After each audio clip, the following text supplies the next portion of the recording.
blood on the saddle horn was 3 days old, maybe 4. Miguel Contreras knew blood the way other men knew the price of cattle, by smell, by color, by the way it oxidized under the Sonoran sun.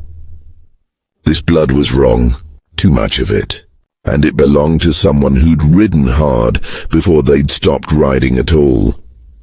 His gelding, Cisco, snorted and sidestepped away from a creosote bush, ears flattened. Miguel pulled the reins taut, his calloused palm rough against leather worn smooth by 30 years of fence riding. The desert stretched in every direction, like God had given up halfway through creation. Ocotillo reaching toward a sky so blue it hurt.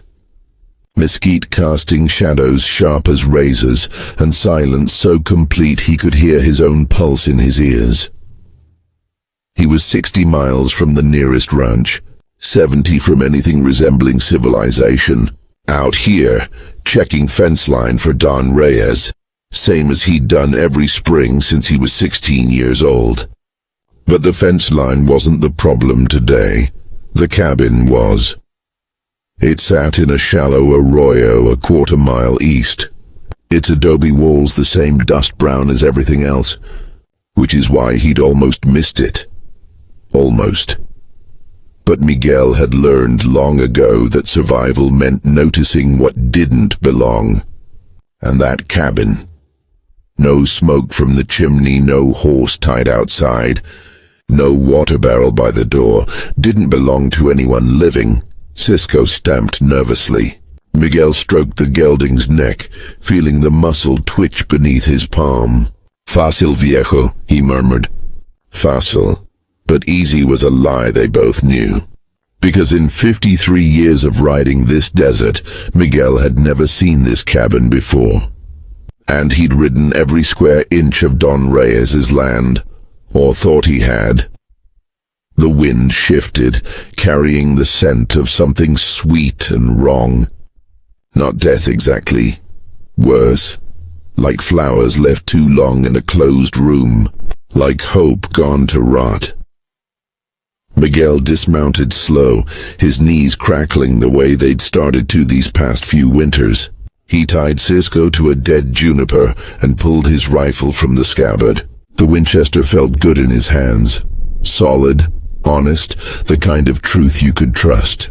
He'd shot rattlesnakes with it, coyotes, once a rabid dog that had wandered onto the ranch foaming and wild-eyed. Never a man, though. Never that. He hoped today wouldn't be the day. The arroyo was deeper than it looked from above, its banks carved by flash floods that came maybe twice a decade. The cabin sat at the bottom, like a secret the earth wanted to keep. Up close, Miguel could see it was old, really old. Adobe bricks crumbling at the corners, a roof of Ocotillo ribs and tar paper patched with rusted tin. The door hung crooked on leather hinges, gap-toothed and waiting. The smell was stronger here. Flowers and copper, incense and something underneath, something animal. "Hey, alguien," Miguel called. His voice echoed wrong in the arroyo. "Anyone here?" Silence. Then so faint he almost missed it. Wind chimes. The delicate tinkling of glass against glass. There were no trees, no porch. Nothing to hang wind chimes from. The sound came from inside. Miguel's finger found the rifle's safety, clicked it off. He'd been to war once, Korea, a lifetime ago. Learned that fear was just your body being honest about danger. Learned to listen to it. Every instinct screamed to mount Cisco and ride back the way he'd come. Report to Don Reyes, let someone else handle this. But Miguel thought of Rosa, his wife of 30 years, buried 5 winters now under the cottonwood by the church. Thought of what she'd say about a man who walked away from someone who might need help. He pushed the door open with the rifle barrel. The first thing he saw was candles. Hundreds of them, covering every surface, melted down to stubs on wooden crates, wedged into the dirt floor, clustered on a makeshift altar against the far wall. Most had burned out, but a dozen still flickered, their flames casting shadows that moved like breathing. The second thing was the pictures. Photographs taped to the walls, overlapping like scales on a fish. Faces, dozens of them. Maybe hundreds. Men, women, children. Some were old black and whites, edges curled and yellowed. Others looked recent, printed on computer paper. All of them stared at Miguel with that peculiar intensity of photographed faces, present and absent at the same time. The third thing was the woman. She sat in the corner on a blanket, her back against the wall, eyes closed. For a heart-stopping moment, Miguel thought she was dead. Then he saw her chest rise, fall, rise again. She was young, maybe 30, with dark hair braided down her back and skin burned copper by the sun. She wore jeans worn white at the knees and a faded t-shirt that might have been blue once. Her feet were bare, nails painted a chipped pink that seemed obscene in this place of dust and shadow. Around her neck hung a rosary so long the cross touched her lap. The beads were made of something that caught the candlelight, glass maybe, or crystal. Between her folded hands she held a photograph. "Señorita." Miguel lowered the rifle slightly. "Está bien?" Her eyes opened. They were darker than the shadows in the cabin, darker than the desert at midnight. They looked at Miguel without surprise, as if she'd been expecting him. "He sent you," she said. Her voice was rough, like she hadn't used it in days. "Finally." "Nobody sent me, señorita. I'm just checking fence line. Saw the cabin, wanted to make sure everything was..." He stopped. Everything was not all right. Everything was so far from all right he couldn't see all right from here. "You're Miguel Contreras." It wasn't a question. His finger tightened on the rifle. "How do you know my name?" She held up the photograph. Even from across the cabin, Miguel could see it clearly, because he'd seen it 1,000 times. Framed on his dresser, carried in his wallet, tattooed across his memory, it was Rosa, his Rosa. On their wedding day, young and beautiful and alive, the rifle almost slipped from his hands. "Where did you get that?" "From her." The woman struggled to her feet, movements slow and stiff. She'd been sitting there a long time. "She told me you'd come. Said to wait. Said you were the only one who could see this place." Miguel's throat closed. "My wife has been dead 5 years." "I know." The woman's eyes were infinite with sorrow. "Mine has been dead for 3 months. My daughter 2 years before that.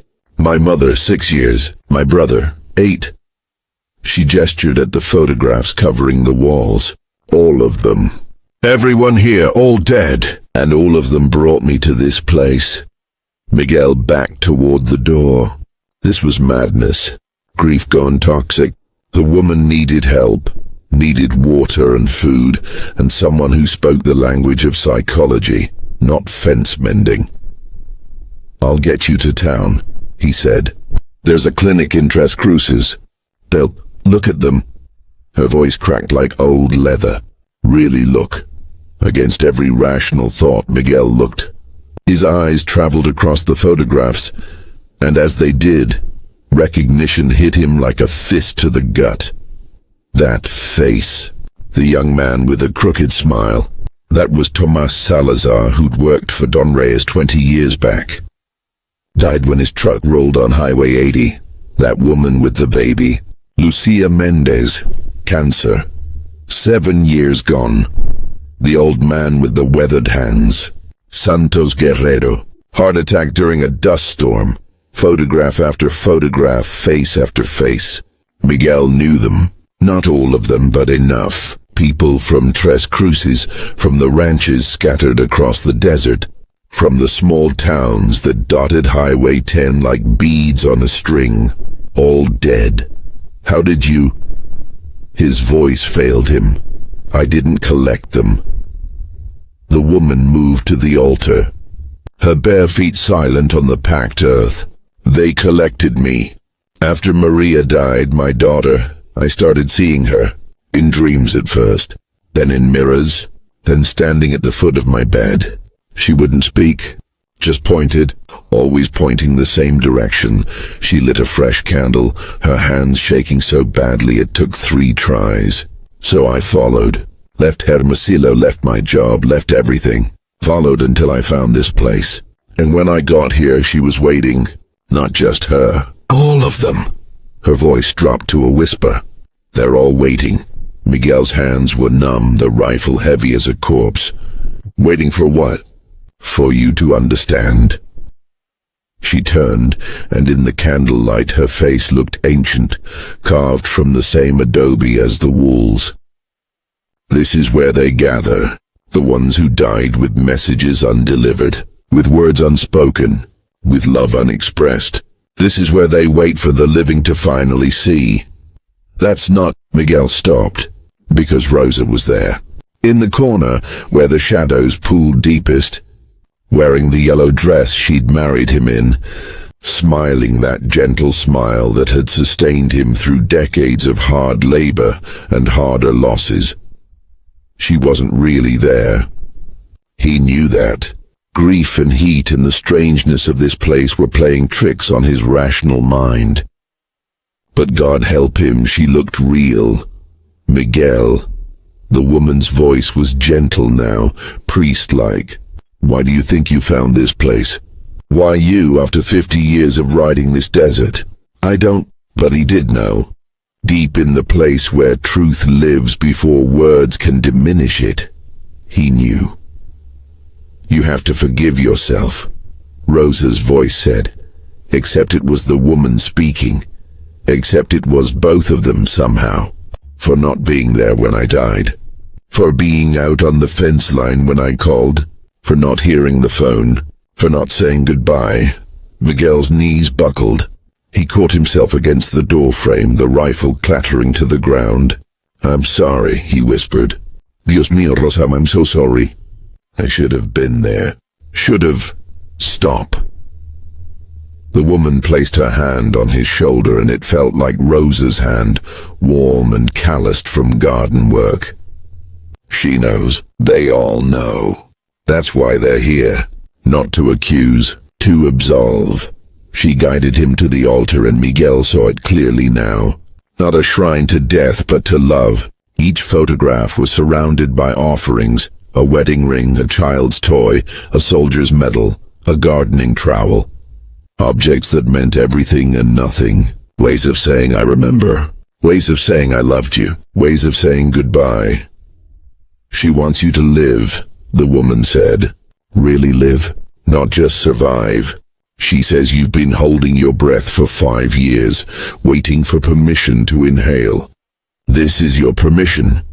Miguel looked at Rosa's photograph in the woman's hands, at his young bride frozen in a moment of joy so pure it hurt to witness. Then he looked at where her ghost had stood, where nothing now remained but shadow and dust motes dancing in candlelight. How do I... His voice broke. How do I let her go? You don't. The woman smiled, and for the first time since he'd entered the cabin, she looked alive. You carry her forward. That's the only direction there is. She pressed Rosa's photograph into his hands. Take this. Put it somewhere you'll see every morning. And when you do, remember she loved you enough to send you here. Loved you enough to set you free. Miguel clutched the photograph to his chest, and something inside him, something that had been frozen since that terrible dawn when he'd found Rosa cold in their bed, finally cracked open. The grief poured out, 5 years of it, and with it came something else. Release, relief, the wild, impossible possibility of joy. When he could breathe again, he looked up. What about you? Why are you still here? The woman gazed at the photograph of a little girl with her mother's eyes. I'm waiting for the courage you just found. The courage to leave. Miguel thought of Cisco, patient in the sun. Thought of the long ride back to the ranch. Thought of Don Reyes asking how the fence line looked, and Miguel saying fine, because some truths were too large for casual conversation. Thought of the empty house that waited for him, and how it might feel less empty now. "Come with me," he said. "It's time we both left." She looked at him for a long moment. Then slowly she nodded. "Will you help me blow out the candles?" "No," Miguel said gently. "Leave them burning for whoever comes next." They rode back together, the woman seated behind Miguel on Cisco's broad back, her arms wrapped around his waist. Miguel had given her his extra boots, too large but better than bare feet, had shared his water and jerky, had not asked her name because somehow it didn't matter. What mattered was the motion, the horses' steady gait, the sun on their faces, the desert opening before them. When they reached the fence line, Miguel saw it clearly, the wire sagging between posts, the whole reason he'd ridden out here in the first place. He dismounted and pulled tools from his saddlebag. The woman watched as he tightened the wire, mended the break, restored the boundary. "Is that what this was?" she asked quietly. "Mending what's broken?" Miguel tested the wire, satisfied with the tension. "I think that's what it's always been." At the highway, she slid off Cisco and stood looking east toward Hermosillo, toward whatever life she'd left behind. Miguel pulled $100 bill from his wallet, all the cash he carried. "For the bus," he said. She took it, their fingers touching briefly. "She was right about you, Rosa. She said you were one of the good ones." Miguel's throat tightened. "Tell Maria, your daughter, tell her the same about you." She smiled, tears cutting clean tracks through the dust on her face. Then she walked toward the distant shimmer of Tres Cruces, growing smaller with each step, until the heat waves swallowed her entirely. Miguel rode home slow, Rosa's photograph tucked safely in his shirt pocket. When he passed the arroyo where the cabin should be, he looked. There was nothing there. Just desert, just dust, just the infinite sameness of sand and stone and sun, but he could smell flowers, faint and sweet and impossible. That evening Miguel stood in his kitchen and made coffee the way Rosa had taught him. While it brewed, he found a frame, nothing fancy, just pine wood he'd stained himself, and placed the wedding photograph inside. He hung it above the kitchen table, where he'd see it every morning. The house felt different. Still empty, but no longer hollow, as if something that had been holding its breath could finally exhale. Outside, the desert stars were emerging one by one, filling the darkness with ancient light. Miguel sat on his porch with his coffee and watched them appear. Tomorrow he'd ride fence line again, check for breaks, mend what needed mending. The work would continue, same as always. But tonight, for the first time in 5 years, Miguel Contreras felt the warm weight of possibility settling around his shoulders like a blanket. Felt the future open before him, not as something to endure, but as something to embrace. "Gracias, mi amor," he whispered to the stars, to the desert, to the ghost of his wife, who had loved him enough to show him the way forward. The wind carried his words away, and somewhere, in a cabin that existed and didn't exist, in the space between grief and grace, candles still burned for all the living who needed to find their way home. 3 months later, Miguel stood before the congregation in the small church of Tres Cruces, his hat in his hands. Father Ramon had asked him to say a few words about Rosa for the Day of the Dead celebration, and for the first time, Miguel had agreed. "My wife," he began, his voice steady, "taught me that love doesn't end with death. It transforms. It becomes memory, yes, but also permission. Permission to keep living. Permission to keep loving. Permission to keep becoming the person they believed we could be. He looked at the altar, at the photographs of the dead surrounded by marigolds and candles, saw Rosa's face among them, young and beautiful forever. Saw, too, the photograph of a little girl with her mother's eyes, placed there by the woman whose name he'd never learned. She taught me, Miguel continued, that the desert is full of holy places.